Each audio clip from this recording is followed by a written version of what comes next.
Chapter 7. A Fine Mulligan. It's later in the day.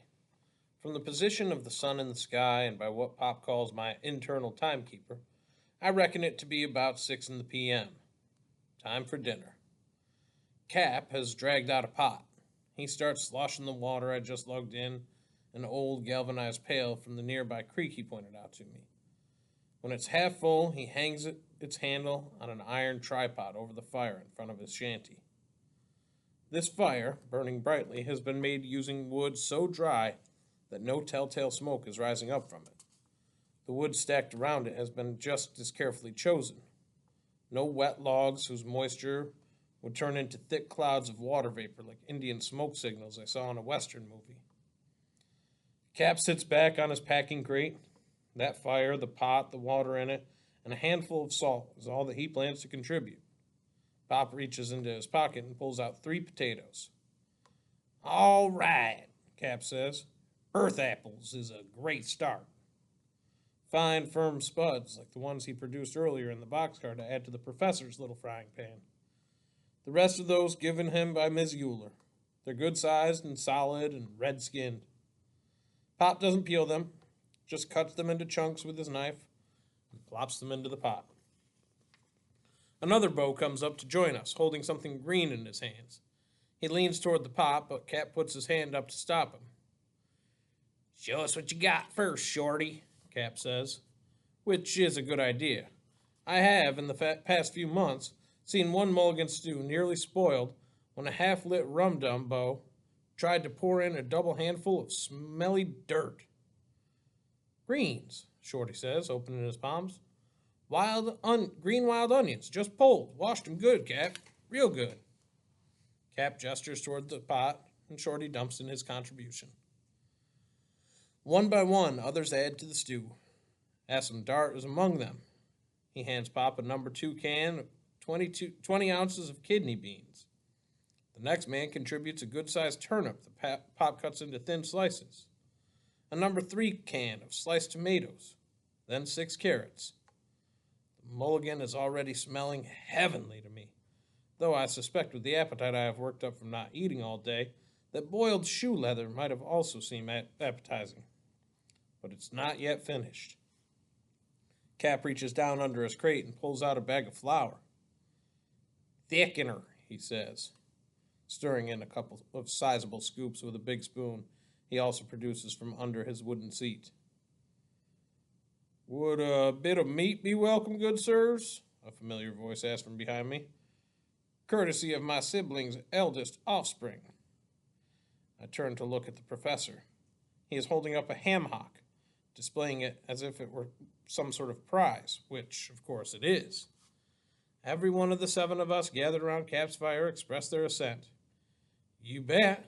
Yes, sirree, Bob. Yup, for sure. Indeedy do. Thank you, Professor." Those last words, of course, being from Pop. To which I add a hearty nod.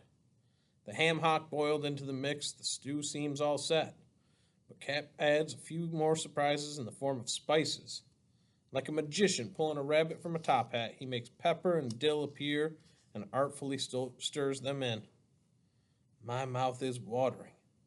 But I remember my manners, as does everyone else. No one tries to dig in.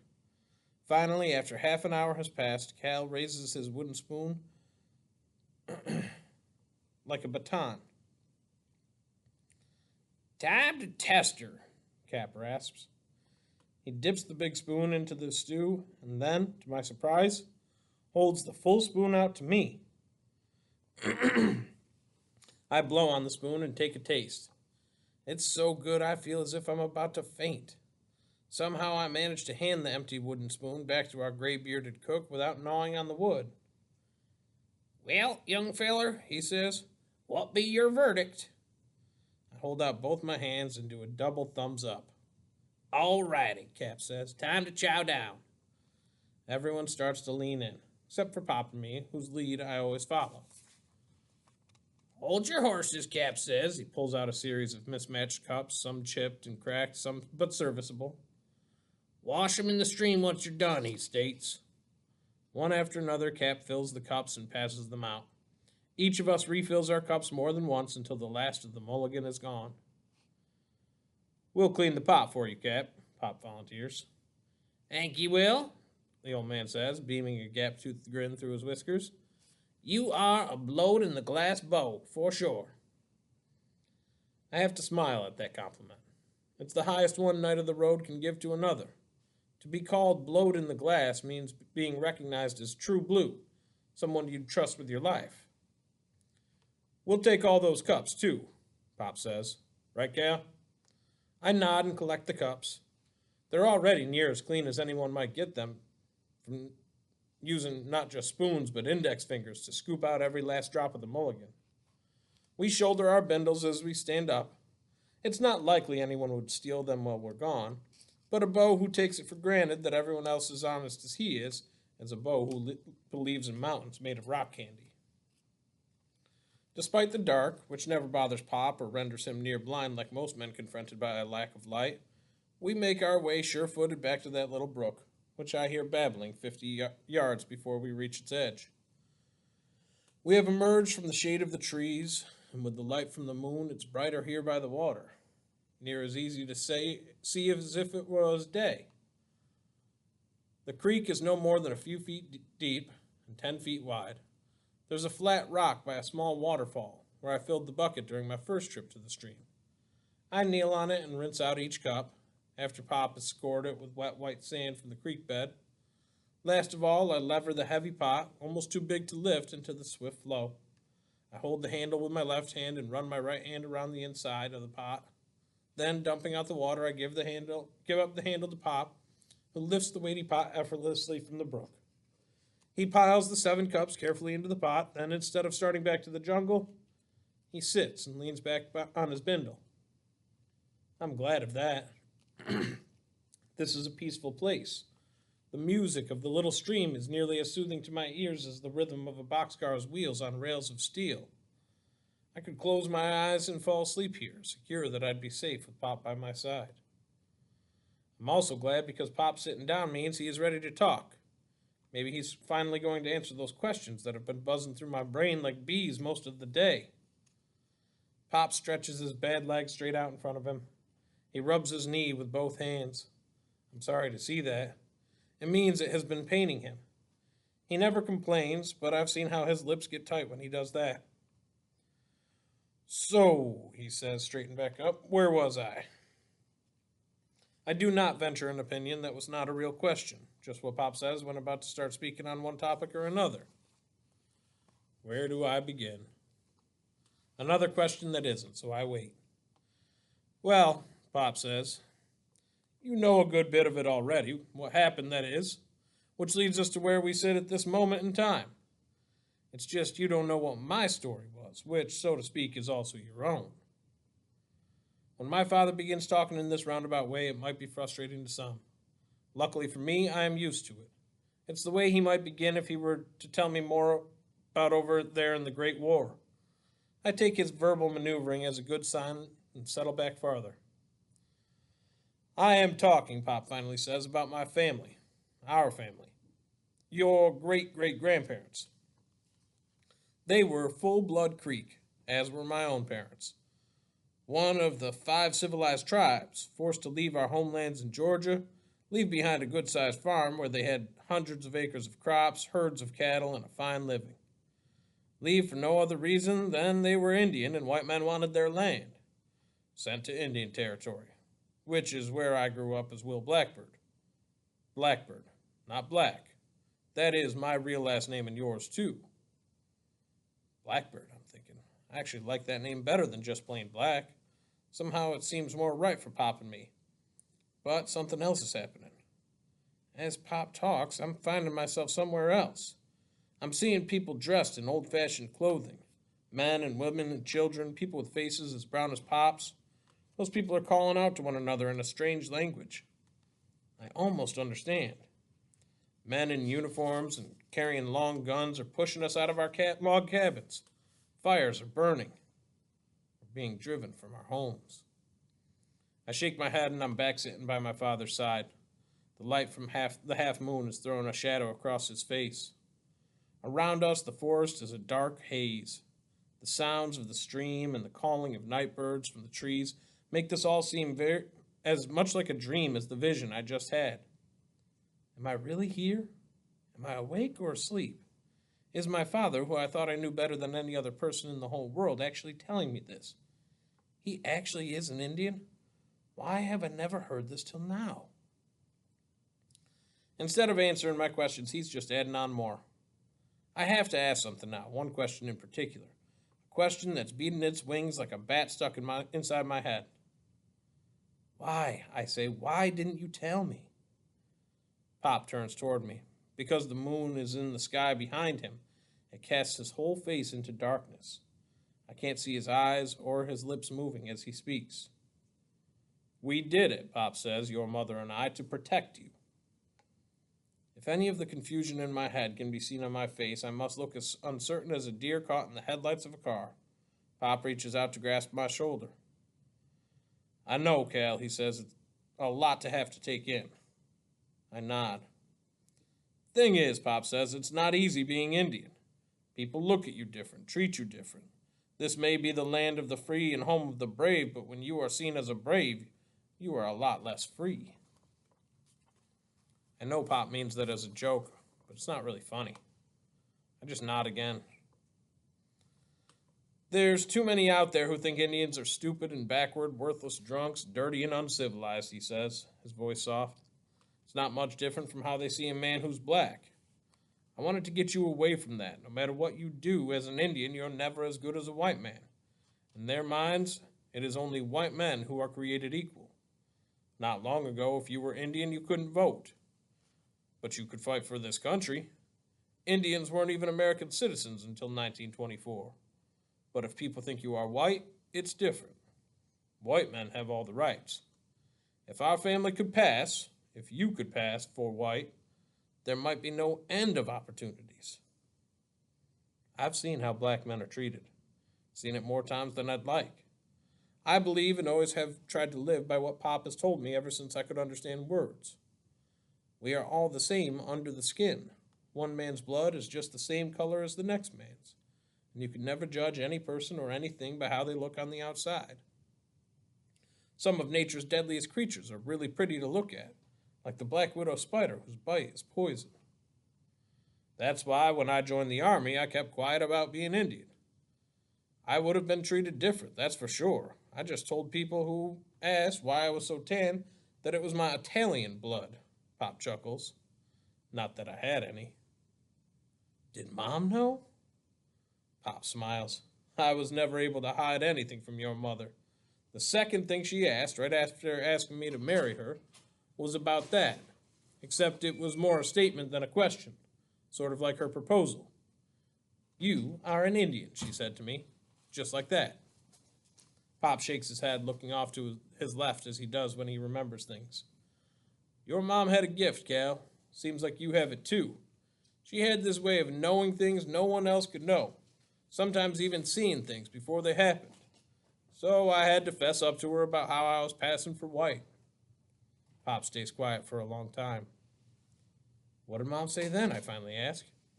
She said she understood. How it was a little like being foreign or an orphan and having people look down on you. She also said that it was probably better for people not to know. If we were going to get a mortgage on the farm, we were going to buy the bank. If we were going to get a mortgage on the farm, we were going to buy the bank would be more likely to give it to a white couple or a tanned war veteran and a nurse, and not an Indian and a dirty immigrant. We always planned to tell you someday, but we were so happy together. We thought it would make things easier for you. Even though your mom could see things, she never saw the worst of what was going to happen to us. Pop goes silent again. The way the moon is shining on his face, I can see that his eyes are moist. I'm having a hard time not crying myself. I understand now why Pop reacted that way when Boney called him Injun Joe. I can see how it must have hurt him to be lumped in with that picture of an Indian as a murderous, drunken savage. Okay, I think, so Pop is Indian. Or rather, he was Indian until he joined the army, and then he and my mom decided he should keep passing as white to get our farm. Maybe I can accept that, though it's a lot to wrap my head around. But what does his being Indian, even former Indian, Make me. Indian too? Half Indian? I look at Pop, about to ask another question, but he beats me to it. Why now, Pop says. Is that what you are wondering, Cal? Why tell you now about your blood? And why talk about Indian school, I think.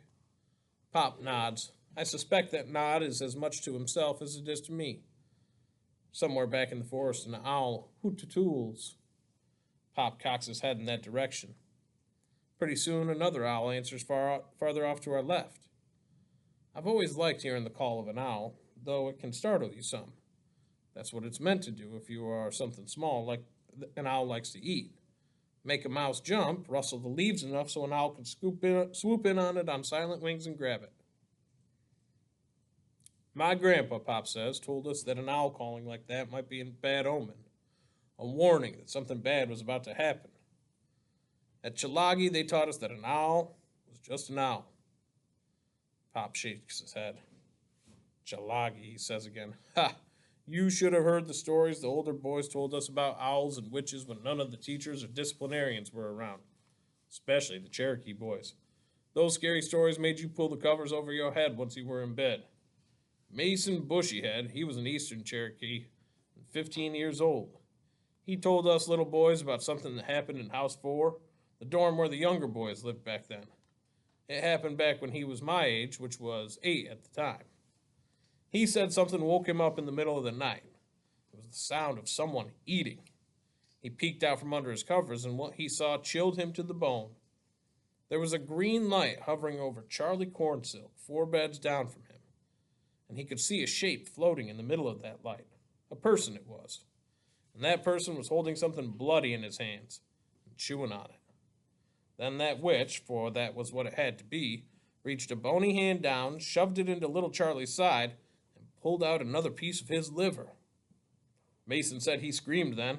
He couldn't help himself, and as soon as he let out that scream, that witch turned into an owl, shot right up through the ceiling, and was gone.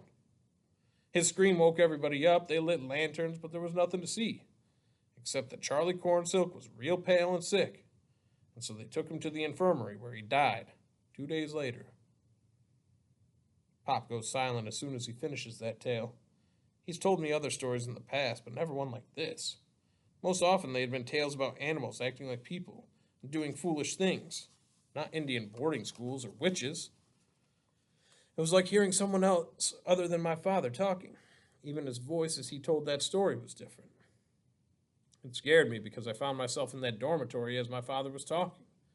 I was taken over as he told it, seeing things he was not mentioning, like the way one boy's boots at the bottom of his bed had fallen over, or that the boy 3 beds away from Charlie Cornsilk was crying in the darkness, or that the lantern they lit had a cracked glass, or that the letters CC had been carved into the side of the low rafter over Charlie Cornsilk's bed.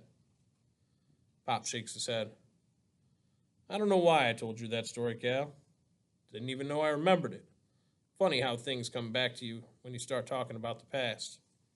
I ran my train way off on a sidetrack, didn't I? Pop laughs, a little one that sounds almost like he's clearing his throat. Why talk about being Indian now when I hid it ever since I married your mother and we decided it was the way to make a better life for our family? Pop's voice is dead serious.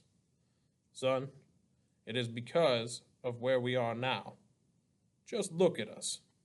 Now, I do not mean that there is any shame about this hobo life, especially when a man follows the ethical code. But I am the one who chose this way, not you, Cal. This was not your choice. I'm still upset about what I saw as Pop told that story. Why is it that I keep finding myself in other people's memories? And why is it that they always seem to be dead people? I can't talk to Pop about that. It would worry him. But that's not the most important thing right now. What's important are Pop's plans for me. Maybe I can still change his mind. Pop, I say, I'm happy being a beau. I think my life is fine now. My father shakes his head, turning it just enough so the moonlight shines on his face. I make out that there are tears in his eyes. Son, a man needs the chance to make choices. I thought my making the choice for you of being white would be best. But that was before this whole country went to hell in a handbasket. There are no opportunities now unless you are born a rich man. Doesn't matter now whether you are white or red. When you are without a job and you have no food, no idea about where to go, you are not better or worse than an Indian. And that is how they treat you when you are down and out, including those of us who fought in Flanders fields to make this world a better place. But now I do have an idea about some place to go. 2 ideas, that is. 1 idea for each of us. Pop slaps his chest, and I hear not just the thump of his hand against his ribcage, but a flatter sound. Paper, maybe? Sure enough, when Pop reaches into his coat, he pulls out that newspaper he was reading. This is my idea, he says. I've been thinking about it. It's an idea for both of us. Let me tell you about it, and then you can tell me if you'll agree. That's important, because if you do not agree, then there is no way I'm going to force you. I nod to that. Okay, I say. That's the code. Pop nods back. Rule number 1. Decide your own life. Don't let another person run or rule you. Remember Joe Angelo, Pop asks, what he did? That confuses me some. No, I admit. Pop smiles. Sorry, Cal, I'm jumping the gun a bit. Too many things going on through my head right now. You know who I am talking about, though. Yes, he's the vet who walked to Washington. That I do understand. Okay, what Joe did was to put himself on the line. He spoke up for all of us who served.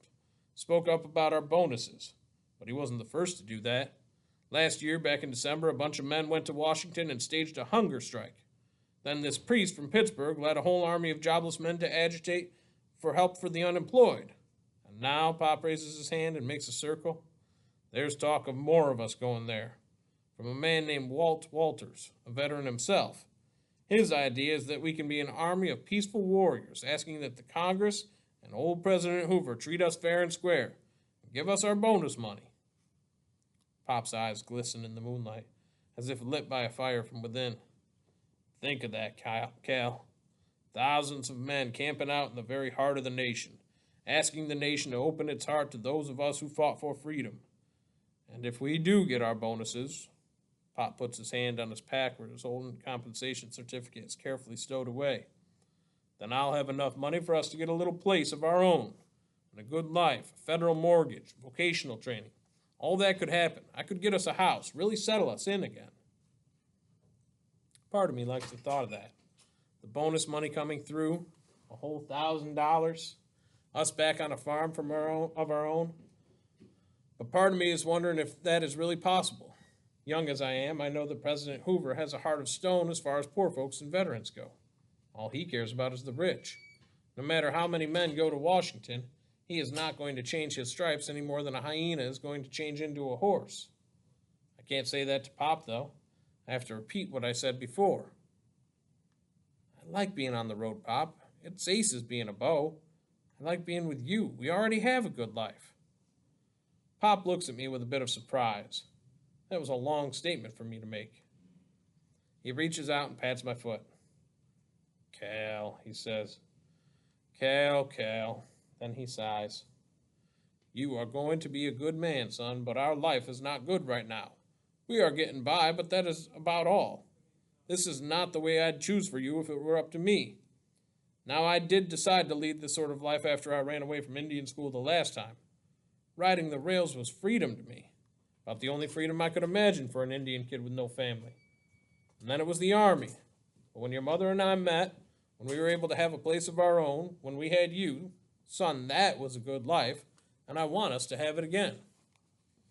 Pop picks up a stick and starts scratching it on the earth that would look as red as blood in the daytime, but as dark in the moon's half light. But there's light enough for me to see what he is drawing. It's half of a circle. This is what I think, he says, tracing partway around the circle. This is the way I have to go now, to Washington. Then he moves the stick back to the starting point, tracing partway around the opposite direction. And this is the way you have to go while I'm gone. He lifts the stick and looks up at me. Just while I'm gone, he says, because you can't go to Washington with me.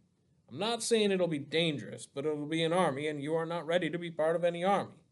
And you cannot be riding the rails on your own. A boy of your age alone, no sir. I want to know you'll be safe with 3 hots and a cot. He looks at the stick in his hand. I never wanted being seen as Indian for you, Cal. I thought you knowing about your heritage would do you no good. And I sure as blazes never thought back when we had our farm that an Indian school would be in your future. It's taken me a lot of time and a lot of thinking to come to this, son, but the way things are in this country and in our lives, I just can't see another way.